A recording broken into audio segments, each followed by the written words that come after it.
دفعہ ان کی کلاس دی ہوئی تھی؟ ان سے کچھ سٹیز ہیں جو پچھلی دفعہ شامل ہوئی تھی. چلو ٹھیک ہے. تھوڑا جی سمینہ ادریس صاحبہ.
ترجمہ مدیحہ اقبال. السلام علیکم پیارے حضور. جن آیات کی ابھی تلاوت کی گئی ان کا اردو ترجمہ بیان فرمودہ حضرت خلیفۃ المسیح رابع رحمہ اللہ تعالی پیش خدمت ہے. میں پناہ مانگتی ہوں اللہ تعالیٰ کی شیطان مردود سے. اللہ کے نام کے ساتھ جو بے انتہا رحم کرنے والا، بن مانگے دینے والا اور بار بار رحم کرنے والا ہے. اور بات کہنے میں اس سے بہتر کون ہو سکتا ہے جو اللہ کی طرف بلائے اور نیک اعمال بجا لائے اور کہے کہ میں یقیناً کامل فرما برداروں میں سے ہوں. نہ اچھائی برائی کے برابر ہو سکتی ہے اور نہ برائی اچھائی کے برابر. ایسی چیز سے دفاع کر کہ جو بہترین ہو. تب ایسا شخص جس کے اور تیرے درمیان دشمنی تھی وہ گویا اچانک ایک مددگار جان نثار دوست بن جائے گا. اور یہ مقام عطا نہیں کیا جاتا مگر ان لوگوں کو جنہوں نے صبر کیا، اور یہ مقام عطا نہیں کیا جاتا مگر اسے جو بڑے نصیب والا ہو. جزاک اللہ. اچھا، نیلا احمد السلام علیکم ورحمۃ اللہ وبرکاتہ. اللہم صلی علی محمد وعلی آل محمد کما صلیت علی ابراہیم وعلی آل ابراہیم انک حمید مجید. اللہم بارک علی محمد وعلی آل محمد کما بارکت علی ابراہیم وعلی آل ابراہیم انک حمید مجید. عن سہل بن سعد رضی اللہ عنہ أن النبي صلى الله عليه وسلم قال لعلي رضي الله عنه فوالله لأن يهدي الله بك رجلا واحدا خير لك من حمر النعم. جزاك الله. جی حمیرہ صدف. السلام علیکم ورحمۃ اللہ. پیارے حضور، اس حدیث کا اردو ترجمہ پیش خدمت ہے. بسم اللہ الرحمن الرحیم. حضرت سہل بن سعد رضی اللہ تعالیٰ عنہ بیان کرتے ہیں کہ حضرت صلی اللہ علیہ وآلہ وسلم نے حضرت علی رضی اللہ تعالیٰ عنہ سے فرمایا، خدا کی قسم تیرے ذریعے ایک آدمی کا ہدایت پا جانا اعلیٰ درجے کے سرخ اونٹوں کے مل جانے سے زیادہ بہتر ہے. جزاک اللہ. شازیہ انیس. السلام علیکم پیارے حضور. بسم اللہ الرحمن الرحیم. ملفوظات حضرت مسیح موعود علیہ السلام. سیدنا حضرت مسیح موعود علیہ السلام فرماتے ہیں، حضرت رسول کریم صلی اللہ علیہ وآلہ وسلم کے اصحاب کا نمونہ دیکھنا چاہیے. حضرت رسول کریم صلی اللہ علیہ وآلہ وسلم جب کسی کو تبلیغ کے واسطے بھیجتے تھے تو وہ حکم پاتے ہی چل پڑتا تھا، نہ سفر خرچ مانگتا تھا اور نہ ہی گھر والوں کے افلاس کا عذر پیش کرتا تھا. یہ کام اس سے ہو سکتا ہے جو اپنی زندگی کو اس کے لیے وقف کر دے. متقی کو خدا تعالیٰ آپ مدد دیتا ہے. وہ خدا کے واسطے تلخ زندگی کو اپنے لیے گوارا کرتا ہے. خدا اس کو پیار کرتا ہے جو خالص دین کے واسطے ہو جائے.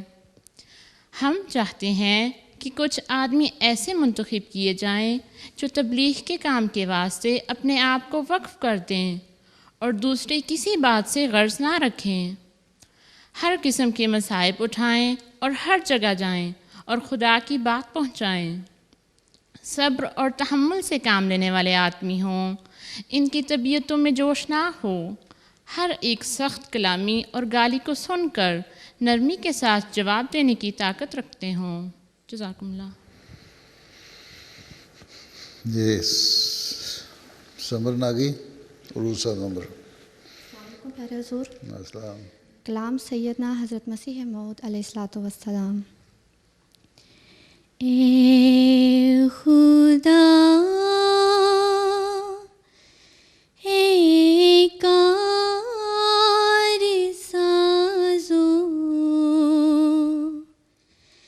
عیب پوشو کردگار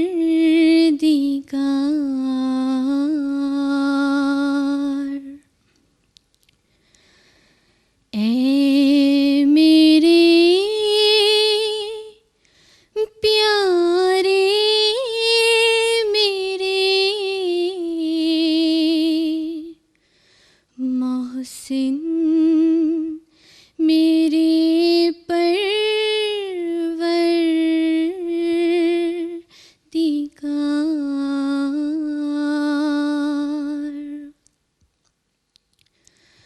کس طرح تیرا کروں اے ظلمیناً شکر و سپاس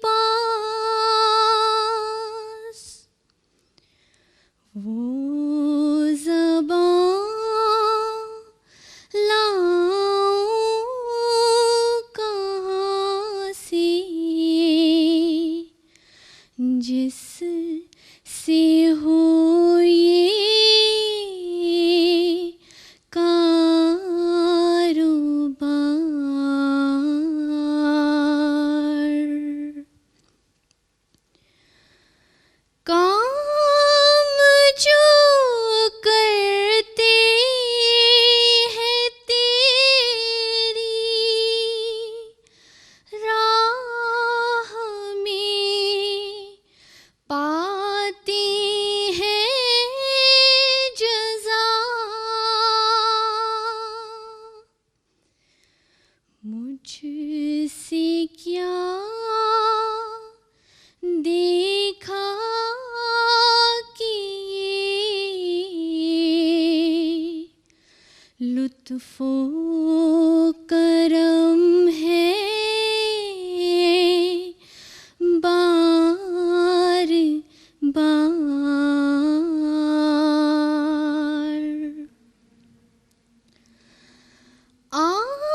آسماں پر دعوت حق کے لیے ایک جوش ہے.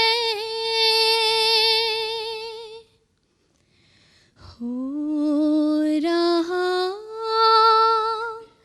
ہے نیک تبوں پر فرشتوں کا اتار.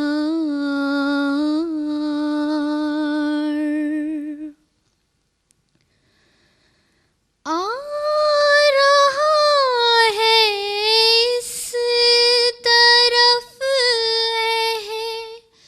احرار یورپ کا مزاج. نبض پھر چلنے لگی مردوں کی ناگاہ زندہ وار.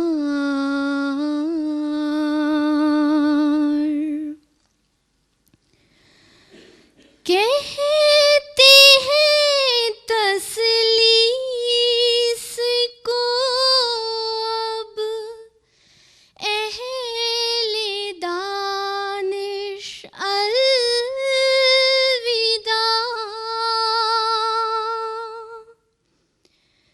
پھر ہوئے ہیں چشمائے تو عید پر از جان سار.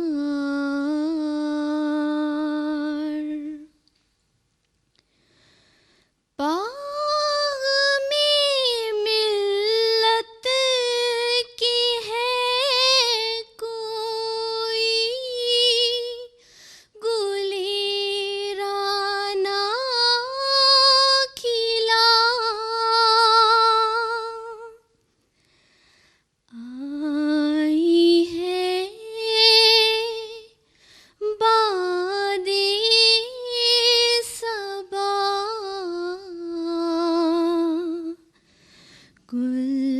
گلزار سے مستان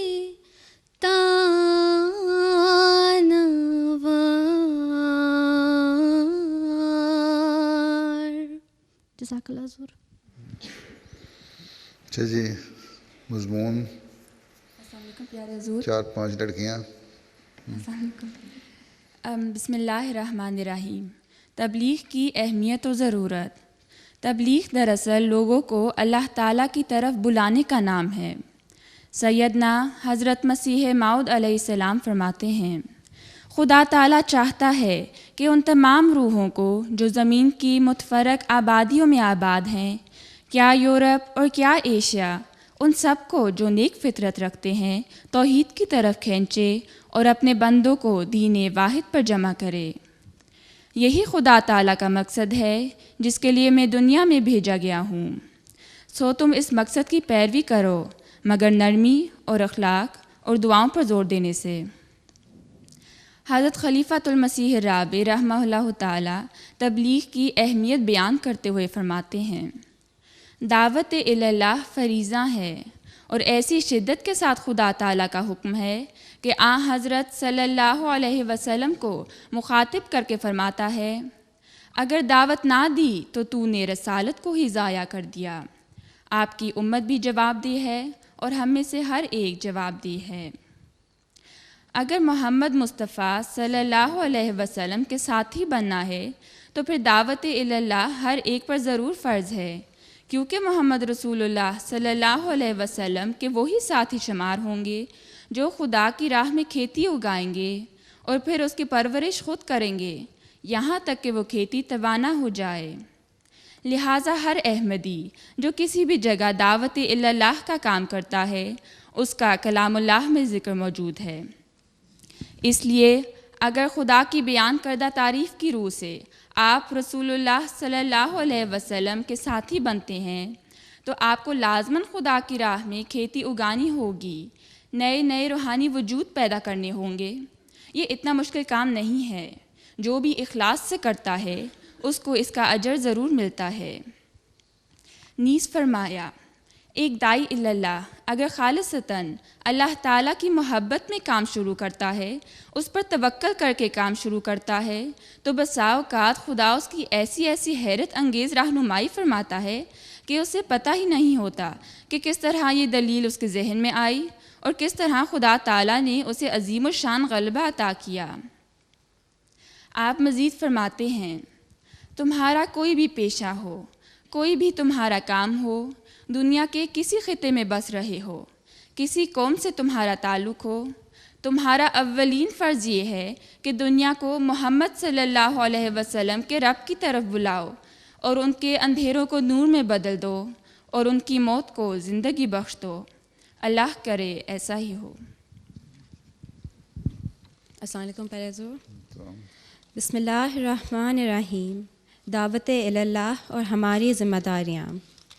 حضرت خلیفۃ المسیح الخامس ایدہ اللہ تعالیٰ فرماتے ہیں، پس یہ باتیں ہیں، یعنی دعوت اللہ یا تبلیغ، اپنے اعمال کی طرف نگاہ رکھنا، نیک اعمال بجا لانا، حقوق اللہ اور حقوق العباد میں اللہ تعالیٰ کے احکامات کی کامل فرما برداری کرنا، اپنی استعدادوں اور صلاحیتوں کے مطابق ان حقوق کی ادائیگی کرنا، کیونکہ تبلیغ اس وقت تک کامیاب نہیں ہو سکتی جب تک اپنے اعمال پر نظر رکھتے ہوئے ان کو خدا تعالیٰ کی تعلیم کے مطابق نہ ڈھالا جائے۔ حضور انور ایدہ اللہ تعالیٰ مزید فرماتے ہیں، اللہ تعالیٰ کا پیغام پہنچانے کا جو مقصد ہے یہ بھی ایک جہاد ہے، اس کی طرف بھی ہم نے توجہ دینی ہے۔ اللہ تعالیٰ کی مدد کے بغیر ہم کامیاب نہیں ہو سکتے۔ اللہ تعالیٰ کا فضل اس کی عبادت کا حق ادا کرنے سے حاصل ہوتا ہے۔ بس اپنی نمازوں کی حفاظت کریں گے تو اس کے فضل کو حاصل کرنے والے ہم بنیں گے اور اس جہاد میں حصہ لینے والے ہوں گے جو نفس کا بھی جہاد ہے اور خدا تعالیٰ کا پیغام پہنچانے کا بھی جہاد ہے۔ حضور ایدہ اللہ تعالیٰ مزید فرماتے ہیں، اسلام پر ہر سمت سے حملے کیے جا رہے ہیں اور اسلام کی مخالفت میں بہت کچھ کہا اور لکھا جا رہا ہے۔ اس صورت میں آپ کو اسلام کے دفاع کے لیے اٹھ کھڑے ہونا چاہیے۔ اس مغربی معاشرے میں جس میں آپ رہتے ہیں، اپنے آپ کو روشنی کی وہ شمع بنا لیں جس میں دنیاوی حرص اور دنیاوی کھیل تماشوں کا کوئی عنصر موجود نہ ہو، بلکہ حقیقت میں اپنے آپ کو روحانی نور سے منور مشعل راہ بنا لیں۔ حضور نے فرمایا، میں دعا کرتا ہوں کہ یہ نور آپ سب کی زندگیوں میں پیدا ہو جائے، اور اگر آپ کو اس میں کامیابی حاصل ہو جائے تو انشاءاللہ تعالی آپ میری اور آنے والے خلفاء کی فکروں کو دور کرنے والے بن جائیں گے۔ السلام علیکم حضور۔ بسم اللہ الرحمن الرحیم۔ داعی اللہ کی خوبیاں۔ حضرت خلیفۃ المسیح الرابع رحمہ اللہ تعالیٰ نے داعی اللہ کی خوبیاں بیان کرتے ہوئے فرمایا، پس جس نے بھی داعی اللہ بننا ہے اس کے لیے تو یہ لازم ہو جائے گا کہ پہلے خود وہ رب کو پائے، اس سے ذاتی تعلق قائم کرے۔ خدا کو پانے کے بعد خدا کی طرف جو بلاتا ہے اس سے آواز میں ایک اور ہی شان پیدا ہو جاتی ہے۔ غرض خدا کی طرف بلانے والی آواز اور ہوتی ہے، اور خدا کو پا لینے کے بعد جو بلانے والی آواز ہوتی ہے وہ اور ہوتی ہے۔ بس اس کا مطلب یہ ہے کہ خدا کو پائے بغیر اس کی طرف کسی کو نہیں بلانا چاہیے، ورنہ تمہاری آواز جھوٹی اور کھوکھلی ہو جائے گی، اس میں طاقت نہیں رہے گی۔ حضور رحمہ اللہ تعالیٰ نے داعی اللہ کی ایک اور صفت بیان کرتے ہوئے فرمایا، دعوت میں حسن خلق کو بہت ہی دخل ہے، اور جتنی آپ کے دل میں نرمی ہوگی، بنی نوع انسان کے لیے ہمدردی ہوگی، سچائی سے پیار ہوگا، تقویٰ ہوگا، دل میں خدا کا خوف ہوگا، اور اس کے علاوہ حسن خلق بھی ہوگا، اتنی ہی زیادہ آپ کی دعوت مؤثر اور نتیجہ خیز ہوگی۔ السلام علیکم پیارے حضور، بسم اللہ الرحمن الرحیم۔ تبلیغ اور حکمت۔ حضرت خلیفۃ المسیح الخامس ایدہ اللہ تعالیٰ بنصر عزیز فرماتے ہیں، اللہ تعالیٰ نے جو حکمت کا لفظ تبلیغ کے لیے استعمال کیا ہے تو اس کے بہت سے معنی ہیں۔ مختلف حالات اور مختلف لوگوں کے لیے راستوں کی طرف نشاندہی کر دی، کس طرح کن لوگوں سے تم نے واسطہ رکھنا ہے۔ پہلی بات تو یہ کہ دین کا علم حاصل کرنا بہت ضروری ہے، جو قرآن کریم پڑھنے، اس کی تفاسیر کو پڑھنے سے حاصل ہو سکتا ہے۔ اس سے اپنی دلیلوں کو مضبوط کرو۔ پھر بعض باتیں جن کی مزید وضاحت حضور صلی اللہ علیہ وآلہ وسلم نے احادیث میں فرمائی ہوئی ہے، ان کے ذریعہ سے دلیلوں کو مضبوط کرو۔ اسلام کے ساتھ ساتھ حضرت صلی اللہ علیہ وآلہ وسلم کی ذات پر بعض اعتراضات کیے جاتے ہیں، تو ان کے بارے میں بھی مضبوط دلیلیں قائم کرو اور مزید حاصل کرنے کی کوشش کرو۔ بس حکمت سے تبلیغ کے لیے حضرت مسیح موعود علیہ الصلاۃ والسلام کے کلام کا مطالعہ بھی ضروری ہے، اور یہ صرف تبلیغ میں ہی مدد نہیں دے گا، بلکہ ہر احمدی کی تربیت میں بھی ایک کردار ادا کر رہا ہوگا۔ حضور ایدہ اللہ تعالیٰ واقفات نو کو تبلیغ کرنے کے بارے میں نصیحت کرتے ہوئے فرماتے ہیں، ایک چیز تبلیغ ہے، سمجھ رہی ہوتی ہیں کہ بڑا اچھا کام کر رہی ہیں تبلیغ کر کے، لیکن اگر وہ تبلیغ لڑکیوں تک ہو رہی ہے تو اچھی چیز ہے۔ وہی تبلیغ جب لڑکوں کے ساتھ شروع ہو جاتی ہے تو وہ بعض دفعہ پھر برائی بن جاتی ہے، کیونکہ اس تبلیغ سے پھر اور مزید رابطے پیدا ہوتے ہیں، اور پھر بعض دفعہ اپنے گھر والوں کی، اپنے خاندان والوں کی بدنامی کا باعث ہو جاتی ہیں لڑکیاں۔ واقفین و بچی جو ہے اس کا ایک علیحدہ مقام ہے، بڑا مقام ہے دوسری بچیوں سے۔ عورتیں عورتوں کو دعوت اللہ کریں، پمفلٹ تقسیم کریں، MTA دکھائیں۔ جزاک اللہ۔ السلام علیکم رحمۃ اللہ پیارے حضور۔ تبلیغ کے لیے تعلیم کی اہمیت۔ حضور انور ایدہ اللہ تعالیٰ بن نصر العزیز نے فرمایا، آج آپ طلباء اگر یہ ارادہ کر لیں کہ سائنس کے میدان میں اتنا آگے بڑھنا ہے کہ آئندہ اس ملک کو سائنسدانوں کی جو ضرورت ہے وہ آپ نے پوری کرنی ہے، تو یہ اسلام کے نام کو روشن کرنے والا ایسا کام ہوگا جس سے یہ قومیں مجبور ہوں گی، پھر یہ اسلام کے خلاف کوئی بات نہ کر سکیں گے۔ ایک موقع پر واقفات نو کو نصیحت کرتے ہوئے حضور ایدہ اللہ تعالیٰ نے فرمایا، اللہ تعالیٰ نے اور حضرت صلی اللہ علیہ وآلہ وسلم نے دو ہی علم پسند فرمائے ہیں، ایک دین کا علم اور ایک جسم کا علم۔ اگر تم اتنی ہوشیار ہو کہ ڈاکٹر بن سکتی ہو تو ڈاکٹر بن جاؤ، ٹیچر بن جاؤ، دوسروں کو علم پڑھانے والی بن جاؤ، لینگویجز کرو، جماعت کے کام آ سکتی ہو، آرکیٹیکٹ بن جاؤ، جماعت کے کام آ سکتی ہو، اور جرنلزم اگر تم پڑھ لو تو آرٹیکل لکھو، اخباروں میں تبلیغ کے کام کر سکتی ہو۔ لیکن اخباروں میں نوکری کرنے کے لیے جرنلزم نہیں پڑھنا، ریسرچ کی فیلڈ میں بھی احمدی آگے آئیں تاکہ دنیا کو کچھ دے سکیں۔ حضرت خلیفۃ المسیح الرابع رحمہ اللہ تعالیٰ کامیاب دعوت اللہ کے لیے علم کے ساتھ ساتھ دعاؤں کی طرف توجہ دلاتے ہوئے فرماتے ہیں، جب تک کسی کھیتی کی آبیاری نہ کی جائے اس وقت تک وہ پھل نہیں دے سکتی، اور پانی دینے کے دو طریق ہیں، ایک دنیا میں علم کا پانی جو آپ دیتے ہیں، لیکن اصل پھل اس فصل کو لگتا ہے جسے آسمان کا پانی میسر آ جائے، اور وہ آپ کے آنسوؤں کا پانی ہے جو آسمان میں تبدیل ہوتا ہے۔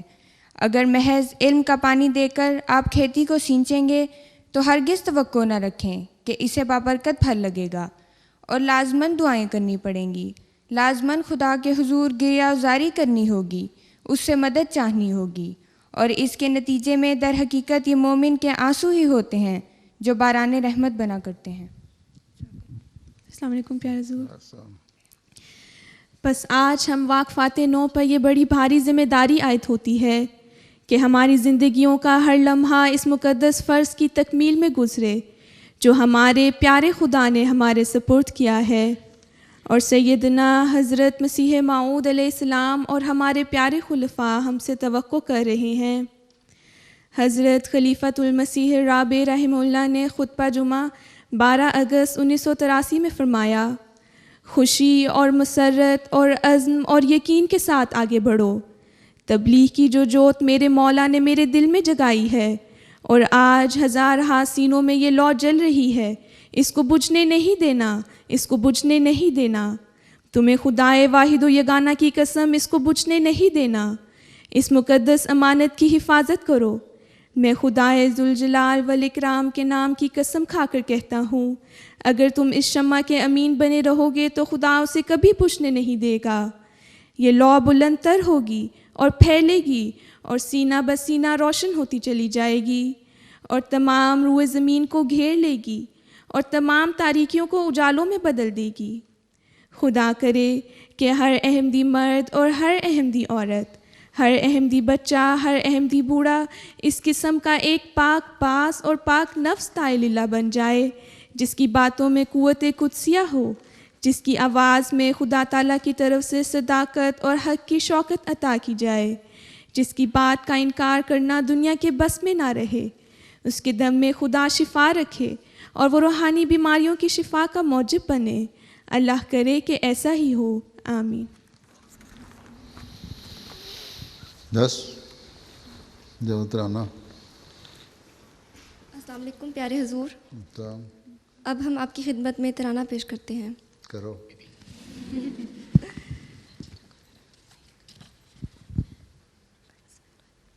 اپنے رہبر سے قدم ہم کو ملانے ہوں گے، اب عبادات کے معیار بڑھانے ہوں گے۔ ساری دنیا کو خدا پاک کا رنگ دینا ہے، اب نئے ارض و سما ہم کو بنانے ہوں گے، اب نئے ارض و سما ہم کو بنانے ہوں گے۔ جو دیا مولا نے سب اس کو ہی لوٹانا ہے، خود کو بیچا ہے تو اقرار نبھانے ہوں گے۔ سست گامی سے تو منزل نہیں ملنے والی، کھو گیا وقت تو پھر اشک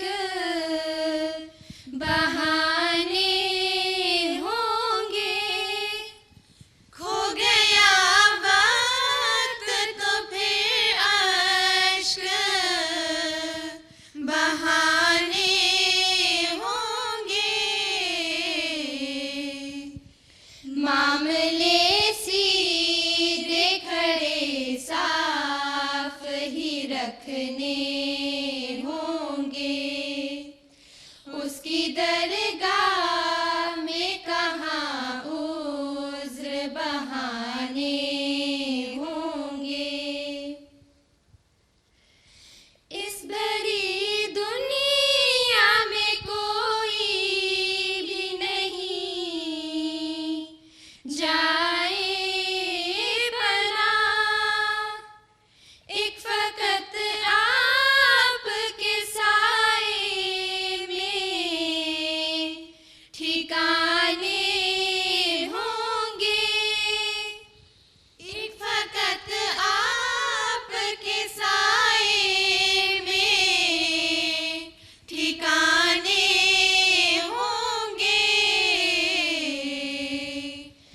ہم نے جیسے بھی بنا کھیل لی اپنی بازی.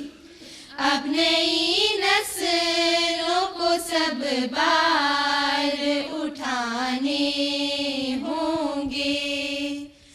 اب نئی نسلوں کو سب بار اٹھانے ہوں گے.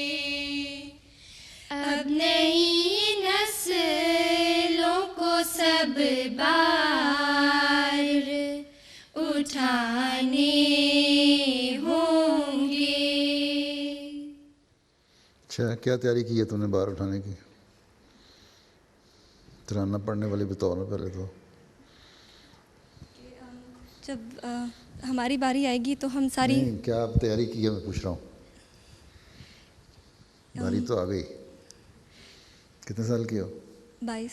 بس، اور اب کب باری آنی ہے؟ ہاں جی، بوڑھے باری ہو آ گئے؟ گئی ہے. ہاں جی. تیاری کیا کی؟ کہ جو نئی نسلیں آئیں گی ہم ان تیاری کیا ہے؟ تیاری یہ ہے جی کہ تبلیغ کے لیے دعاؤں کی ضرورت توجہ ہے. ہاں جی. علم بڑھا رہی ہو. ہاں جی. قرآن شریف پڑھتی ہیں؟ جی. کتنی دفعہ؟ 1 دفعہ دن میں. کتنے رکوع؟ 1 سے 2. 1 رکوع؟ 1 سے 2. 1 ہاں جی، 1 سے 2. کبھی 1 سے 2 رکوع. ہاں جی. ترجمے کے ساتھ؟ ہاں جی. تفسیر بھی پڑھتی ہیں؟ ہاں جی. اردو میں، انگلش میں، جرمن میں؟ اردو میں. جرمن میں ہے کوئی تفسیر کی شارٹ کمنٹری کہ نہیں؟ ایک زمانے میں فٹ نوٹس کے ساتھ تھی جرمن میں کہ نہیں ہے؟ نہیں ہے؟ جرمن میں کوئی ٹرانسلیشن فٹ نوٹس کے ساتھ نہیں ہے؟ خیال ہے تھی کہ نہیں؟ صرف جرمن ہی ٹرانسلیشن ہے ساتھ، جیسے اردو کی ہوتی ہے. اب نیچے فٹ نوٹ نہیں ہے کچھ؟ نہیں. اچھا، کیا پڑھ رہی ہو؟ ابھی ووکیشنل اسکول میں جا رہی ہوں. کیا سیکھنا ہے؟ آگے ٹیچنگ کے سائڈ میں. یہ ساتھ والی جرمن لینگویج سیکھ رہی ہے؟ میں اس وقت 2nd ایئر کالج میں ہوں، اور اگلے سال میرا ایبیٹور جانا ہے، اور اس کے بعد انشاءاللہ میں نے میڈیکل میں پڑھنا تھا اسٹڈنگ. اور یہ السلام علیکم پیارے حضور. میں نے اب اسکول ختم کیا اور آگے سے میرا ارادہ تو ہے کہ میڈیکل جاؤں. آپ نے بھی خط کے ذریعے بتایا تھا. کیا کرنا ہے؟ میڈیکل ریسرچ کے اندر. میڈیکل ریسرچ کے اندر. اچھا، اور کیا کہتی ہے؟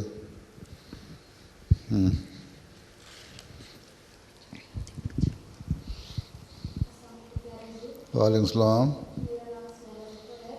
حضور کہتے ہیں کہ حدیث میں آیا ہے کہ باجماعت نماز مختصر ہونی چاہیے. کہ باجماعت نماز مختصر ہونی چاہیے. مختصر ہونی چاہیے جی، یعنی کہ لمبی نہ پڑھائی جائے. تو حضور مختصر کی کیا تعریف ہے؟ اور میرا سوال کا دوسرا حصہ ہے کہ جب امام نماز پڑھا رہا ہو تو سلام پڑھنے سے پہلے جو دعائیں ہیں وہ رہ جاتی ہیں بعض دفعہ. جو نماز جب امام پڑھا رہا ہو تو سلام پھیرنے سے پہلے جو دعائیں ہیں وہ بعض اوقات رہ جاتی ہیں، تو اس میں کوئی حرج تو نہیں ہے؟ پہلا سوال ہے کہ نماز مختصر پڑھنی چاہیے باجماعت. وہ امام کے لیے ہے کہ لوگ مختلف قسم کے لوگ پیچھے ہوتے ہیں، بچے بھی ہوتے ہیں، بوڑھے بھی ہوتے ہیں، بیمار بھی ہوتے ہیں بعض دفعہ. اس لیے نماز مختصر پڑھاؤ تاکہ لوگ کو زیادہ تکلیف نہ ہو. لیکن مختصر کا معیار مختلف ہے. حضرت صلی اللہ علیہ وسلم کی مختصر نماز بھی ہماری لمبی نمازوں سے زیادہ ہوتی تھی. ٹھیک ہے. اور جو نوافل تھے ان کا تو حضرت عائشہ نے فرمایا حال نہ پوچھو کیا ہوتے تھے. ان کی لمبائی کی کیا حالت تھی کچھ نہ پوچھو، اس کی خوبصورتی کیا تھی کچھ نہ پوچھو. حضرت مسلم موعود رضی اللہ عنہ نے ایک اپنا واقعہ بیان کیا ہے کہ ہم سفر پہ تھے، وہاں پرانے تاریخی عمارات ہی دیکھ رہے تھے. ایک جگہ مسجد تھی پرانی مسلمان بادشاہوں کی، وہاں ہم نے اس سے اجازت لے کے نماز پڑھنی شروع کی. ظہر عصر کی نماز پڑھنی تھی. تو ہمیں نماز پڑھتے ہوئے کوئی 35-40 منٹ لگ گئے. ٹھیک. وہ اس وقت تو سارے صحت مند ساتھی تھے تو باجماعت نماز تھی، اس لیے 35-40 منٹ بھی لگ گئے. لیکن ان لوگوں کے لیے بڑی حیرت انگیز بات تھی وہ کہ اتنی لمبی نماز. تو مختلف موقعوں پہ نمازیں مختلف ہوتی ہیں. اب امام عام طور پہ کرتے ہیں. میری نمازیں اتنی زیادہ لمبی لگتی ہیں تمہیں؟ نہیں. وہ ابھی امریکہ میں گیا ہوں تو مجھے ایک بچے نے خط لکھا کہ آپ رکوع اتنا لمبا کرتے ہیں، کیا دعائیں پڑھتے ہیں ہمیں بتاتے ہیں. تو یہ مختصری ہوتی ہیں ہر ایک کی اپنی نوعیت کے لحاظ سے، حالات دیکھ کے. ٹھیک ہے. لیکن اگر مجھے کوئی بوڑھے کھانستے ہوئے آ جائیں یا بچہ روتا ہوا آ جائے تو میں فوراً چھوٹا کر دیتا ہوں. کوشش یہ کرتا ہوں، یہی حدیث میں آیا ہے، آن صلی اللہ نے فرمایا میں بھی نماز چھوٹی کرتا ہوں. ٹھیک. جی. تو اختصار مختلف حالات میں مختصر ہوتا ہے. ٹھیک ہے. جی. لیکن ہماری عموماً نمازیں 10 سے 13-14 منٹ کے اندر اندر ہوتی ہیں. تو یہ مختصر ہی ہیں، اور اس سے زیادہ مختصر کیا کی جائے. ٹھیک ہے. لیکن بعض غیر احمدی جو ہیں انہوں نے اختصار کا الٹا مطلب لے لیا. ایک ہمارے وہاں پہ یونیورسٹی میں ایک ہوتا تھا دفتر کا کارکن غیر احمدی، وہ کہتا جی ہمارا مولوی صاحب جو ہے نا بڑی اچھی تراویحیں پڑھاتے ہیں. اور میں نے کس طرح کہ بس ایسی تیزی سے قرآن شریف پڑھتے ہیں کہ مزہ آ جاتا ہے. میں کتنی دیر میں کہ 8 رکعتیں ہم پڑھتے ہیں تراویح کی، اور زیادہ سے زیادہ 12 منٹ لگتے ہیں. اس 12 منٹ میں پورا سپارہ بھی پڑھ جاتے ہیں، سجدے بھی کر دیتے ہیں، رکوع بھی کر دیتے ہیں، قیام بھی ہو جاتا ہے. تو ایسی مختصر کا حکم نہیں ہے.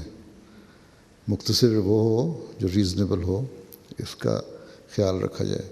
جو بہت زیادہ بیمار ہیں ان کے لیے تو ویسے ہی اجازت ہے کہ مسجد میں نہ آئیں، اور چھوٹے بچوں کو بھی نہ لائیں. ٹھیک ہے. عورتوں کے لیے ویسے ہی فرض نہیں ہے مسجد میں آنا، عموماً لوگ آتے ہیں. لیکن یہ اختصار مختلف نوعی سے مراد یہی ہے کہ ریزنیبلی لمبی نماز ہو یا مختصر نماز ہو. ٹکریں مارنا نہیں مقصد. ٹھیک. جی. اچھا، دوسرا سوال کیا ہے؟ کہ جو امام نماز پڑھا رہا ہوتا ہے تو سلام پھیرنے سے جو پہلے دعائیں جو بھی نماز پڑھا رہا ہے، اگر بعض امام اتنی تیزی سے آپ خود خاموشی میں پڑھ رہے ہوتے ہیں نماز، سورہ فاتحہ پڑھتے ہیں، بعد میں کوئی سورت بھی مختصر پڑھ لیتے ہیں، دوسرا آدمی ابھی سورت ہی پڑھ رہا ہوتا ہے، سورہ فاتحہ ہی پڑھ رہا ہوتا ہے. دعاؤں کی تو بات کی بات ہے، سورہ فاتحہ بھی نہیں پڑھی جاتی بعض لوگوں سے، بعض لوگ اتنی تیز پڑھتے ہیں. تو امام نے جو کچھ پڑھ لیا وہی مقتدی یا پیچھے پڑھنے والوں کا وہی ہو گیا. اگر آپ نے دعائیں نہیں بھی کیں، دعائیں فرض تو نہیں ہیں اس میں. اس طرح اتحیات پہ بیٹھتے ہیں آپ، اتحیات درود شریف تک تو ٹھیک ہے، باقی وہ دعائیں جو آپ نے پڑھتے ہیں اس کے علاوہ بھی بعض دعائیں ضروری نہیں ہیں کہ جو آپ کی نماز کی کتاب میں دعائیں لکھی ہوئی ہیں درود شریف کے بعد وہی پڑھنی ہوتی ہیں. اس کے علاوہ بھی بہت ساری دعائیں ہو سکتی ہیں، کی جا سکتی ہیں. ٹھیک ہے. جی. تو بعض دفعہ امام لمبی اتحیات بیٹھتا ہے اور زیادہ دعائیں پڑھ رہا ہوتا ہے، آپ کو تو نہیں پتہ ہوتا، آپ دوبارہ اپنی ریپیٹ کر رہی ہوتی ہیں. اس لیے امام کے پیچھے جو نماز ہے وہ چاہے آپ کچھ دہرا رہے ہیں یا نہیں دہرا رہے ہیں، جو امام نے پڑھ لیا آپ کی قبول ہوگی دعا، کیونکہ امام کے پیچھے آپ ہیں. ٹھیک ہے. جی. باقی ایک لطیفہ ہے، ہمارے ایک بزرگ ہوتے تھے، وہ بڑی تیزی سے نماز پڑھایا کرتے تھے، سجدہ بھی بڑی تیز کر لیتے تھے. تو ایک بزرگ تھے ذرا بڑی عمر کے، تو وہ ان کو کہنے لگے کہ آپ جتنی چاہے مرضی سے چھوٹا سجدہ کریں اور تیزی سے نماز پڑھائیں، میں ایک دفعہ سبحان ربی اعلیٰ سجدے میں کیا ہی لیتا ہوں. تو امام کے پیچھے نماز ہوگی آپ کی بس. ٹھیک ہے. جی.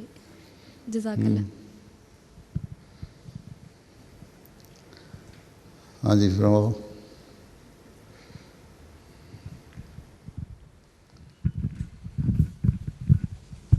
السلام علیکم ورحمۃ اللہ وبرکاتہ. پیارے حضور، شاید آپ کو علم ہو پہلے سے بھی کہ پچھلے ہفتے جرمنوں کی نیوز میں یہ آیا تھا کہ پہلی ہیسن میں ہمارے صوبے میں ہم پہلی مسلمان جماعت ہے. جی جی چرچ کے برابر ہمیں اسٹیٹس مل گیا. پاکستان کی پارلیمنٹ نے ہمیں سرکاری غیر مسلم بنایا تھا, جرمنی کی حکومت نے سرکاری مسلمان بنا دیا. ہاں جی, تو اس کے بارے میں آپ کو مبارکباد ہو بہت زیادہ. اور کچھ دوست بھی یہ پوچھتے ہیں کہ اب ہماری جماعت کیا ہم بھی اب آگے کو ترقی کریں گے, یعنی کہ ہم اسکول بنائیں گے کہ نگان وغیرہ اور اس طرح کی چیزیں, اور ٹیکس جو چرچ جو لیتی ہیں ٹیکس بھی ہم بھی جو بھی اسٹیٹس مل گیا اب آپ ہر چیز کر سکتے ہیں. آپ کے اتنے ذرائع وسائل ہوں تو سب کچھ کر سکتے ہیں. افریقہ میں ہم نہیں بھی رجسٹر, ہم نے اسکول بنائے ہوئے ہیں نا, سینکڑوں اسکول ہیں ہمارے, کئی درجنوں ہسپتال ہیں اور دوسرے ووکیشنل اسکولز ہیں, ادارے ہیں, کمپیوٹر کے ٹریننگ سینٹر ہیں. تو یہاں بھی اگر جماعت چاہے اور بنانے کی اجازت ہے اور افورڈ کر سکتی ہو تو کرنا چاہیے, ضرور کریں. کس نے روکے, اب آخر بڑھنا ہی ہے ان شاء اللہ تعالیٰ. جماعت نے یہیں تو نہیں رہنا کہ ہمارا ایک الٹیمیٹ گول یہی نہیں تھا کہ کہیں ہم جماعت کو وہ اسٹیٹس دلوا لیں کہ یہ مسلم آرگنائزیشن کے طور پہ اس کو قبول کر لیا ہے. اصل مقصد یہ ہے کہ ہم نے تبلیغ کرنی ہے, پیغام اسلام کا, احمدیت کا پہنچانا ہے. اور اس کو لے کے اگر آپ آگے بڑھتے جائیں گے تو ایک وقت میں یہی اسکول جو ہیں وہ آپ کے اسکول بن جائیں گے. ٹھیک ہے, اس کے علاوہ اپنے بھی کھولتے رہیں. ٹھیک ہے.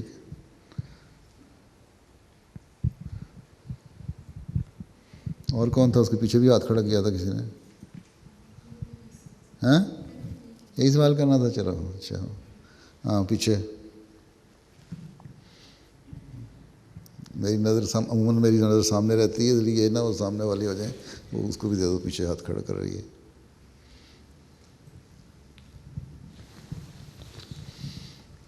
السلام علیکم حضور, میں آپ سے اپنی اسٹڈیز کے بارے میں پوچھنا چاہ رہی تھی. کون ہے ہاتھ پیچھے؟ کسی اور نے کھڑا کیا تھا, بول کوئی اور رہا ہے. میں نے بھی کیا تھا حضور. کس نے, کون پوچھ رہا ہے؟ میں. اچھا ہاں پوچھو. حضور میں کچھ سال پاکستان رہی ہوں اور وہاں میں نے سافٹ ویئر انجینئرنگ میں بیچلرس شروع کیا تھا. تو پھر میری شادی ہوگی تو میں وہ کمپلیٹ نہیں کر سکی, اور میرے میاں مربی ہیں وہ ابھی فارغ ہوئے ہیں جامعہ سے. تو میں آپ سے پوچھنا چاہ رہی تھی کہ آپ کون سے جامعہ سے؟ UK کے جامعہ سے فارغ ہوئے. اچھا, کیا نام ہے؟ ملک عثمان نوید. اچھا, ہیمبرگ والا؟ نہیں, وہ ان کے کزن ہیں. اچھا, وہ قریب ہی رہتے ہیں اس کے علاوہ؟ وہ یہاں رہتے ہیں؟ سسرال کہاں رہتا ہے آپ کا؟ وہ کلون. کلون میں. اچھا ٹھیک. اچھا پھر کیا کہتی ہو؟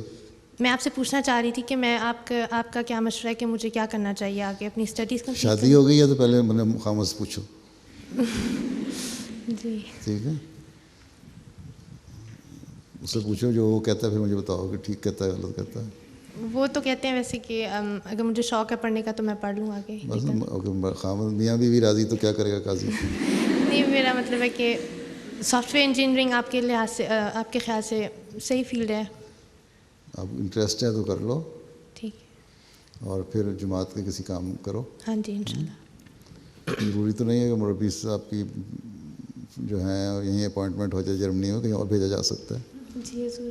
ٹھیک ہے. جی. جو پچھلا بیچ 23 لڑکوں کا تھا, اس میں سے جرمنی کے لڑکوں میں سے بھی 1-2 یہاں جرمنی آئے نا, باقی تو چلے گئے ہیں. ہاں جی. UK کے بہت سارے لڑکے تھے, ان میں صرف 3 کی اپوائنٹمنٹ UK میں ہوئی ہے, باقی باہر چلے گئے. جی.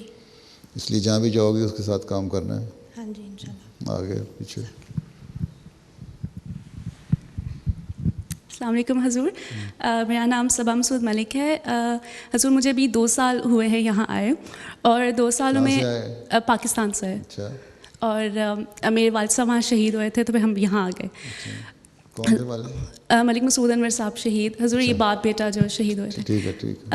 حضور میرا سوال یہ ہے کہ میں اور میرے بھائی ہیں مکرم علی مسعود ملک, وہ یہاں 10 سالوں سے ہیں اور انہوں نے کیمیکل انجینئرنگ کی ہے. انہوں نے آپ سے انعام بھی لیا ہے. حضور اب انہوں نے 1 سال سے تبلیغ کا سٹینڈ لگانا شروع کیا ہے اپنے علاقے میں, اور اللہ کے فضل سے ایک احمدی بھی انہوں نے کیا ہے. تو حضور میں بھی ان کے ساتھ ایک دفعہ تبلیغی سٹینڈ پہ گئی تھی, اور وہاں پر بہت زیادہ اوور ویلمنگ رسپانس ملتا ہے ہمیشہ, بہت امپریس بھی وہ ہوتے ہیں ہماری باتوں سے, ہماری ٹیچنگ سے. لیکن حضور سب سے زیادہ جو ان کی ینگ جنریشن ہے وہ یہ سوال اٹھاتی ہے کہ آپ کے معاشرے میں رول آف ویمن ہے کیا, اور آپ لوگ تو مردوں سے اتنا دور رہتے ہو, اور جو فیلڈز ہیں آپ لوگ تو ان کے شانہ بشانہ کام کر ہی نہیں سکتے, مطلب جس طرح سے ہم لوگوں کا جو مطلب وہ ہمارا آؤٹ لک دیکھتے ہیں. اور وہ کہتے ہیں کہ کس طرح سے ہم ان کو کس طرح سے امپریس کریں کہ نہیں ہم یہ سب کچھ کرنے کے ساتھ ساتھ. تو سوال یہ ہے کہ حضرت صلی اللہ علیہ وسلم نے فرمایا ہے کہ علم حاصل کرنا, تعلیم حاصل کرنا ہر مسلمان مرد اور عورت پر فرض ہے, ٹھیک ہے. اب اس کے بعد ہر مرد اور عورت کو اللہ تعالیٰ نے کچھ ذمہ داریاں دے دیں, ٹھیک. ایک کو کہا کہ تم باہر سنبھالو, ایک کو کہا کہ تم گھر سنبھالو, اور اپنی جو نسل ہے اس کی تربیت کرو اچھے رنگ میں. اپنا جو علم ہے اس کو ان کی تربیت پہ خرچ کرو تاکہ وہ اچھے شہری بنیں, ٹھیک ہے. یہ ایک رول ہے. اللہ تعالیٰ نے کہیں نہیں روکا عورت کو کہ تم ڈاکٹر نہ بنو اور خدمت نہ کرو. پرانے زمانے میں جنگوں میں بھی جا کے نرسنگ کرتی تھیں عورتیں. علم کا جہاں تک سوال ہے دین کا علم ہی ہے. آن صلی اللہ علیہ وسلم نے فرمایا کہ آدھا علم جو ہے عائشہ سے سیکھو, یعنی کہ دینی علم بھی آدھا علم سارے مردوں کو, آدھا علم عائشہ کو, ٹھیک. ایک عورت کو ایک سارا علم, اور باقی سب مردوں کو صحابیوں کو ملا کے ایک علم, ٹھیک. تو عورت کی یہ ویلیو ہے. عورت کو مقام اسلام نے بہت کچھ دیا. اسلام نے عورت کو وراثت کا حق دیا. اسلام نے عورت کو شادی اپنی مرضی سے کرنے کا حق دیا. اسلام نے عورت کو طلاق کا حق دیا. یہ تو ابھی 150 سال کی باتیں کرتے ہیں نا, جو یورپ ویسٹ میں والے 50-60 سال ہی ہوئے ہیں نا یہاں آئے ہوئے اس آزادی کو یہ چیزیں ہمیں بہت پہلے مل گئی تھیں. باقی ہم جو پڑھتے ہیں اور جہاں جہاں ضرورت ہو وہاں عورتیں کام بھی کرتی ہیں, لیکن ایک مسلمان عورت کے لیے ایک ڈویژن آف لیبر کے طور پہ یہ بتا دیا کہ یہ تمہارا کام ہے, یہ تمہارا کام ہے, اس کے مطابق ہے. لیکن یہ کہیں ریسٹرکشن کوئی نہیں ہے کہ ہم کام نہیں کر سکتی. ہماری لڑکیاں ٹیچر ہیں, ہماری عورتیں ٹیچر ہیں, ہماری ڈاکٹر ہیں, نرسیں ہیں, کمپیوٹر سائنس میں ہیں, ریسرچ میں ہیں. کہنا کون کرنا اس وقت جو ریسرچ ہو رہی ہے سوئٹزرلینڈ میں بگ بینگ کے اوپر, وہاں جو سائنٹسٹ ایک عورت ہے وہ احمدی ہے. تو اس لیے احمدی تو ہر جگہ شامل ہوتے ہیں اور ہر کام کرتے ہیں, لیکن فرض یہ سمجھتے ہیں کہ ہمارے جو پہلے فرائض ہیں ان کو ہم سامنے رکھیں, دوسرے چیزیں ہماری سیکنڈری ہیں, ٹھیک ہے. دیکھو مجھے تو کوئی تکلیف نہیں, تمہیں کیا تکلیف ہے.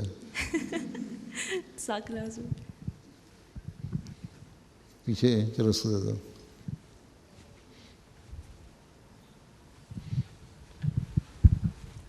السلام علیکم ورحمۃ اللہ. پیارے حضور, بجلی نے کھڑا کیا تھا اس کو پہلے تو. السلام علیکم پیارا کا میں دعا کی درخواست کرنا چاہتی تھی کہ اچھا چلو اللہ فضل کرے. جس چیز کے لیے دعا کرنا چاہتی تھی اللہ تعالیٰ سے فضل فرمائے. اچھا, اور اس کو آگے کو دے دو. السلام علیکم پیارے حضور, میرا نام علیہ ناصر ہے. میرا سوال جیلیٹن کے حوالے سے ہے. میرا سوال جیلنٹین کے حوالے سے ہے. کس کے حوالے سے؟ جیلنٹین. جیلیٹن جیلنٹین جیلنٹین کیا چیز ہے؟ جیلیٹن دراصل اچھا جیلیٹن, اچھا ٹھیک ہے. جیلی جس سے بناتے ہیں؟ ہاں جی بالکل. جیلیٹن جو ہے یہاں کافی چیزوں میں, کھانے کی چیزوں میں استعمال ہوتی ہے, جیسے دہی, بسکٹس وغیرہ, اور اکثر لکھا بھی نہیں ہوتا. اور جماعت میں اس بارے میں دو رائے پائی جاتی ہیں. کچھ کہتے ہیں کہ یہ حلال ہے. بات یہ ہے کہ جیلیٹن جو ہے وہ مختلف ذریعوں سے بنتی ہے. جی ٹھیک ہے. کچھ جانوروں کی ہڈیوں سے بناتے ہیں, ٹھیک ہے, اس میں سور کی ہڈیاں بھی شامل کر دیتی ہیں جی, اور اس پہ وہ لکھا ہوتا ہے سور. جی وہ کچھ ویجیٹیبل جیلیٹین ہے جو یہ ایلو ویرا جو ہے اس سے بھی جیلیٹن بنتی ہے, اور کچھ اور پودے ہیں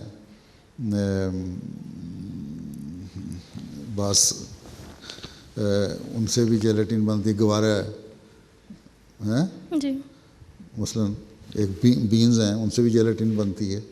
تو یہ جو جیلیٹن ہے حلال ہیں جی, اور جس میں لکھا ہو, اور یہ لوگ لکھ بھی دیتے ہیں کہ اس میں سور کی ہڈیاں شامل ہیں کہ نہیں, جی وہ جیلیٹین جو ہے اس کو نہ کھاؤ, جی ٹھیک ہے. اور بسکٹوں میں جہاں شامل ہوتی ہیں وہ لکھا ہوتا ہے, نہ کھایا کریں اس کو. آپ لوگ تو چاکلیٹ بھی کھا جاتے ہیں بغیر پڑھے, اور بہت سارے لوگ میرے لیے بھی لے آتے ہیں تحفہ, اور جب میں اس میں دیکھتا ہوں تو اس میں بڑا واضح طور پہ لکھا ہوتا ہے کہ اس میں شیمپین ملی ہوئی ہے, اس میں فلاں شراب ملی ہوئی ہے, اس میں فلاں ملی ہوئی ہے, اور آپ منہ میں ڈالتے ہیں اور ہو بہت سافٹ ہے, اور کر کے نکل گئے. اس کے بعد پتہ نہیں لگتا کہ نشہ چڑھا کہ نہیں چڑھا. اس لیے میں تو دیکھتا ہوں اب انہوں نے اس لیے لکھنا شروع کر دیا ہے, الکوہول فری چاکلیٹ بھی ملتا ہے, پیچھے لکھا ہوتا ہے ڈبوں پہ الکوہول فری ویجیٹیرینس کے لیے. تو وہ جیلیٹین آپ کھا سکتی ہیں اور کھا لیا کریں. باقی احتیاط تو بہرحال کرنی چاہیے. حضرت مسیح علیہ السلام کے زمانے میں بھی یہ سوال اٹھا تھا, اور یورپ سے جو بسکٹ جاتے تھے, انسان نے فرمایا کہ بسکٹ جو آتے ہیں یہاں ان میں سور کی چربی ڈالی ہوتی ہے, اس لیے تم لوگوں کو احتیاط کرنی چاہیے, نہیں کھانے چاہیے. ٹھیک ہے, جو ایسی چیزیں ڈلی ہوں نہ کھاؤ. یہ نہیں ہے کہ سور کی چربی بسم اللہ پڑھو اور کھا جاؤ. ہیں اب عقل ہمارے یہاں اتنی ہے کہ نقل مارتے ہیں عقل کے بغیر. وہاں یو کے میں رسالہ جن کا چھپتا ہے گزٹ, اس میں لکھا ہوتا ہے کھانے پکانے کے طریقے, پکوان, اور اس میں جس طرح کہیں سے اس نے نقل کیا اس کو پتہ ہی نہیں کس طرح بناتے ہیں, کبھی تجربہ بھی نہیں کیا ہوگا, بس اپنا نام دینا تھا نا کسی عورت یا مرد نے, میرا رسالے میں نام آ جائے. وہ سارا اس کی ریسیپی لکھ دی, اور ریسیپی میں لکھا ہوا تھا لاڈ, اور لاڈ ہوتا ہے سور کی چربی. اور وہ جماعت احمدیہ کے رسالے میں آ گیا کہ یہ کیک بنانا ہے, اس میں لاڈ ڈالتے ہیں, تو لوگ سمجھیں گے لاڈ حلال ہو گیا کیونکہ جماعت کے رسالے میں آ گیا. میری اتفاق سے نظر پڑ گئی تو میں نے ان کو کہا یہ کیا ہے, پھر بعد انہوں نے تردید کی کہ غلط ہو گیا تھا ہمارے سے. اس لیے احتیاط کرنی چاہیے. ٹھیک, جزاک اللہ صاحب. ہاں ادھر آخر میں. میرا نام لبنہ مبشر ہے, اور میرا سوال یہ ہے کہ صدقے کے متعلق ہے کہ ہم صدقے کے متعلق ہے. صدقے کے جی, جیسے اب ہم لوگ, جیسے میری عادت ہے کہ روز کا صدقہ ہر دن کا نکال دیتی ہوں نا, تو کیا ہم جو صدقہ ہے وہ کسی اور ڈپارٹمنٹ میں دے سکتے ہیں؟ جیسے بہت اچھا کرتی ہو, اور نکالتی ہو, نکال کے جمع کرتی جایا کریں روز. جی وہ جی نکال کے جمع کرتی جایا کریں اگر کوئی دینے والا نہ ملے. جی, اور پھر مہینے کے آخر میں کس صدقہ کسی جگہ آپ دے دیں, جماعت کے صدقات میں دے دیں, کسی چیریٹی میں دے دیں جن کو پتہ ہو کہ صحیح طرح استعمال ہو رہا ہے. سیو دا چلڈرن ایک چیریٹی ہے, یا اور بہت ساری چیریٹیاں لوکل بھی ہیں, جیسے مریم فنڈ وغیرہ بھی ہو سکتا ہے. تو مریم فنڈ کے طور پر دیں, صدقہ کر کے نہ دیں, وہ ان کی اس کا حق سمجھ کے دیں. وہاں جی ٹھیک ہے, مجھے صدقہ دیں غریب کو. ٹھیک ہے, اور مختلف جگہوں پہ دے سکتی ہیں آپ. روز کا روز نکالتی ہیں تو بڑی اچھی بات ہے. جی ہیں جی ٹھیک ہے, جزاک اللہ. میں خود نکالتا ہوں, روز ہی کرتا ہوں میں. جی جزاک اللہ. اکٹھا کر کے دے دیتا ہوں کسی کو. جی ٹھیک ہے. اور حضور میں نے ایک اور بات سنی ہے کہ صدقہ اپنے گھر میں زیادہ دیر نہیں رکھنا چاہیے, یہ بھی بات صحیح ہے؟ اگر کیونکہ میرے پاس بہت جمع ہو گیا ہے. جمع ہو گیا زیادہ, ہر مہینے نکال دیا کرو نا. جی, یا تو جماعت کی رسید میں نکال دیا کرو, یا پھر مختلف چیزیں بانٹ لو. مثلا یہاں کوئی چیریٹی آرگنائزیشن اگر ایسی ہیں ان کو چندہ دے دیا, یتامہ فنڈ میں دے سکتی ہو, یتیموں کے فنڈ میں دے سکتی ہو, مریضوں کی امداد میں دے سکتی ہو, صدقے کے لیے دے سکتی ہو. افریقہ میں ہمارے بہت سارے غریبوں کے فنڈ ہیں, ان میں دے سکتی ہو. ہیومینٹی فرسٹ میں دے سکتی ہو.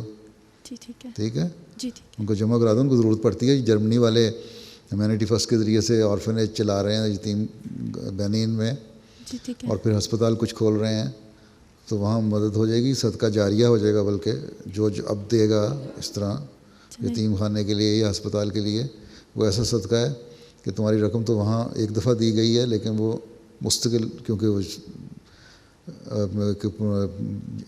ایسا ہے کام جو مستقل جاری ہے, اس کو صدقہ جاریہ کہہ دیتے ہیں. وہاں تمہارا نام آ جاتا ہے. ٹھیک ہے, اللہ تعالیٰ کی فہرست میں دائرے میں نہ بھی آئے تو. جی ٹھیک ہے, جزاک اللہ. نام طوبہ احمد باجوہ ہے. میرا نام طوبہ احمد باجوہ ہے. میں میڈیسن پڑھ رہی ہوں 3 سال میں, اللہ کے فضل سے. میں نے آپ سے اسپیشلائزیشن کے حوالے سے رائے لینی تھی. گو کہ ابھی وقت ہے مگر میں نے دیکھا ہے اسٹڈیز کے دوران آپ کو پریکٹیکل ایکسپیرینس کے لیے کورسز کی آپشن ہوتی ہے, آپ خود فیلڈ ٹھیک ہے. آپ کو انٹرسٹ کس چیز میں ہے؟ آپ کو ابھی تک کوئی انٹرسٹ ڈیولپ ہوا کس چیز میں؟ اگر نہیں ہوا جی تو پھر گائنیکالوجی میں اور جی اس میں ہے تھوڑا سا حضور, اگر آپ کہیں ہے تو پھر ٹھیک ہے, یا اس میں یا بچوں کے ٹھیک ہے, پھر گائنیکالوجی سے انشاءاللہ ٹھیک ہے حضور. پیڈیاٹرکس میں یا گائنیکالوجی میں؟ جزاک اللہ. ان کو بھی ایک باری لینے دو نا. ٹھیک ہے ٹھیک ہے, دے دیں اس کو. السلام علیکم پیارے حضور, میرا نام سلمہ منور ہے. میرا سوال خطبہ جمعہ کے بارے میں ہے. آپ جب پہلا خطبہ جمعہ دیتے ہیں اور دوسرا شروع کرتے ہیں, اس کے درمیان آپ ایک دفعہ نیچے بیٹھ کر دوبارہ اٹھ کر دوسرا خطبہ جمعہ دیتے ہیں. میں نے یہ پوچھنا تھا کہ اس کا مطلب کیا ہوگا؟ یہ سنت ہے, سنت پہ عمل کرتے ہیں. اس خطبہ ختم کر کے جو مسنون خطبہ کہلاتا ہے, جو وسلم دیا کرتے تھے علاوہ اور باتوں کے, آپ بیٹھ جایا کرتے تھے, ایک وقفہ دیتے تھے کہ یہ خطبہ تو وہ ہے جو عام باتیں کہنی تھی لوگوں کو نصیحت کے لیے. یہ خطبہ ہے جو اللہ تعالیٰ کے کلام پر وہ ہے, جس پہ بنیاد ہے. اور بیٹھ کے تھوڑی سی دعا پڑھ کے پھر کھڑے ہو جاتے تھے. یہ سنت ہی وسلم کی اس لیے کرتے ہیں. ٹھیک ہے, چلو دے دو.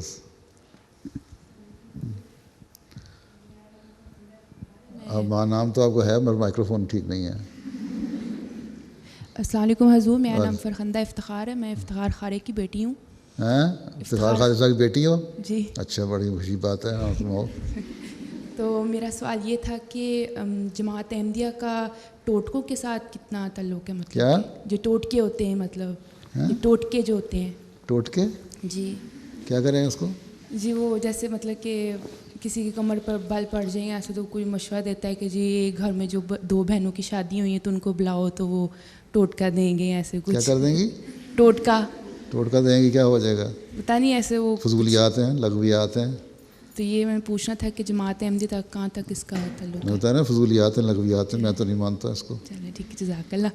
باقی ٹوٹکے اور چیزیں ہیں. ٹوٹکے مثلاً یہ ہوتے ہیں, بعض روایتیں چلی جاتی ہیں, بعض چھوٹے چھوٹے نسخے ہوتے ہیں گھروں میں ہیں کہ یہ استعمال کرو تو اس سے بعض چیزیں ٹھیک ہو جاتی ہیں. مثلاً ایک ٹوٹکا بعض لوگ دیتے ہیں گھروں والے, بعضوں بچوں پہ کامیاب بھی ہوتا ہے, میں بھی دے دیتا ہوں, کہ چنے کی دال جو ہے کسی کا قد اگر کسی کا چھوٹا ہے تو پہلے دن 1 دانہ بھگو کے کھاؤ, پھر اگلے دن 2, پھر 4, پھر 8, پھر 16. تو چائے کی چمچی کے برابر جب لیول ہو جائے تو اس کو 40 دن تک کھاؤ تو قد بڑھ جاتا ہے. بعض لوگوں کے بڑے ہیں اس سے قد. اس قسم کے ٹوٹکے تو ٹوٹکے ٹھیک ہیں. یا بعض اولاد نہیں ہوتی تو کالی مرچ کا نسخہ استعمال کرتے ہیں, وہ بھی نسخہ بھی ہے, ٹوٹکا بھی ہے. لیکن یہ کہنا ہے کہ فلان 2 گھروں میں جس مہر کی شادی ہے اس کو بلا لو تو یہ ہو جائے گا, تو وہ کوئی خدائی تاثیرات اس میں پیدا ہو جائیں گی, نہیں. اس قسم کی باتیں غلط ہیں. اچھا, ایک سوال آخر میں خود ختم, آپ کی باری. 1 گھنٹہ پورا ہو گیا. 1 گھنٹے کا ہی ہے نا؟ ہاں ہاں. کہ میرا بیٹا 2.5 سال کا ہے. اچھا. تو وہ کافی ہائپر ہے, بہت زیادہ, یعنی کہ یہاں تک کہ آپ اس کو فیزی ڈرنک تو نہیں پلاتی ہیں, چاکلیٹ تو نہیں زیادہ کھلاتی ہیں؟ اپنی چاکلیٹ کھاتا ہے دادا ابو دادی میں سے تو بہت کھاتا ہے, گھر تو بہت احتیاط کرتے ہیں. چاکلیٹ کھاتا ہے تو اس کے بعد ہائپر ہو جاتا ہے؟ نہیں ویسے بھی ہے وہ. اس کے بعد وہ کوکا کولا تو نہیں پیتا؟ نہیں. اگر مثلا ہمارے گھر تو نہیں, اگر گھر پی بھی لیتا تو اس میں نا ہم اس طرح کرتے ہیں کہ 3 اگر ایک حصہ پانی کولا ہے تو 2 حصے پانی. کیا ہو گیا, کیا کرتا ہے ہائپر بیچارہ؟ ایکٹیو ہوگا. آج کل تو مشکل یہ پڑ گئی ہے کہ بچہ ذرا سے ایکٹیو ہو جائے نا, تیز ہو جائے تو ماں باپ کہتے ہیں ہائپر ہو گیا. کیا ہو گیا؟ ہو گیا. اچھا ہے, اچھا انٹیلیجنٹ ہوتا ہے. کیا ہو جائے گا پھر؟ بڑا ہو کے انٹیلیجنٹ نکلے گا انشاءاللہ. انشاءاللہ تعالیٰ. ویسے وقف بھی ہے تو اصل میں بات یہ ہے کہ مجھے خود سے سمجھ نہیں آتی میں کس طرح ڈیل کروں نا. یعنی کوئی کچھ کہتا ہے, کوئی کچھ کہتا ہے. کرتا کیا وہ مجھے بتائیں نا. مثلاً فی الحال کیا شروع سے یعنی کہ کہنا تو بالکل ہی نہ مانتا. اچھی, بڑی اچھی بات ہے. آپ کون سا مانتے؟ اور یعنی کہ اجلاسوں پہ بھی میں کم یہ لے کے جاتی ہوں. ہم نے ماں باپ سے پوچھا میں کہنا مانا کرتی تھی کہ نہیں؟ نہیں, میرے اصل میں والدین فوت ہو گئے کافی عرصہ پہلے. چلیں پھر کسی یہاں کہیں سے کسی کا کریکٹر آ گیا ہوگا، کوئی ایسی بات نہیں ہے، کہنا نہیں مانتا، بچوں کو ان کی نفسیات کے مطابق ٹریٹ کرنا چاہیے. ایک دفعہ آپ اگر اس کو کہہ دیں نہیں ایک کام کرنا اور وہ روتا ہے، چیختا ہے، دھاڑتا ہے، چیزیں ادھر ادھر پھینکتا ہے، اس کے بعد آپ بات مان لیتی ہیں تو وہ کہہ دے گا. ہر بات منوانے کا طریقہ یہی ہے کہ چیخو، دھاڑو اور شور مچاؤ اور اپنی بات منوا لو. 2 دفعہ آپ انکار کریں گی، نہیں مانے گی تو ٹھیک ہو جائے گا. اب اس کی ضد اگر پوری کریں گی تو اور ضدی ہوتا جائے گا، جس کو آپ ہائپر بنا دیتی ہیں. یہی کرتا ہے نا؟ نہیں، میں یعنی کہ میں تو اس طرح کرتی ہوں، ضد کر بھی رہا تو میں اس کو چیز نہیں دیتی. نہیں دیتی؟ یہ بھی نہ کہ کچھ نہیں دیتی، اگر کچھ جائز چیز دیا بھی کریں. نہیں، بھوکا تو نہیں رہتا، یہ بات نہیں ہے. نہیں، اگر کوئی چیز وہ مانگ رہا ہے اور اس میں کوئی نقصان کسی کا نہیں ہے، نہ اس کا نہ آپ کا، تو دے دینے جو حرج کوئی نہیں ہوتی. ہر بچے کو ضدی ماں باپ بناتے ہیں انکار کر کے بھی، یا انکار کر کے ضدی بناتے ہیں، یا ہر بات ضد سے منوانے کے بعد ضدی بناتے ہیں. ٹھیک ہے؟ تو اس لیے ہر نفسیات بچوں کی پہلے پڑھیں ہیں اور اس کے مطابق ٹریٹ کیا کریں بچوں کو.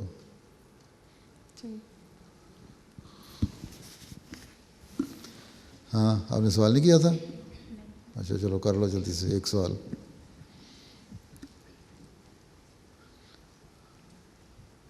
پکڑو پکڑو پکڑو. السلام علیکم پیارے حضور.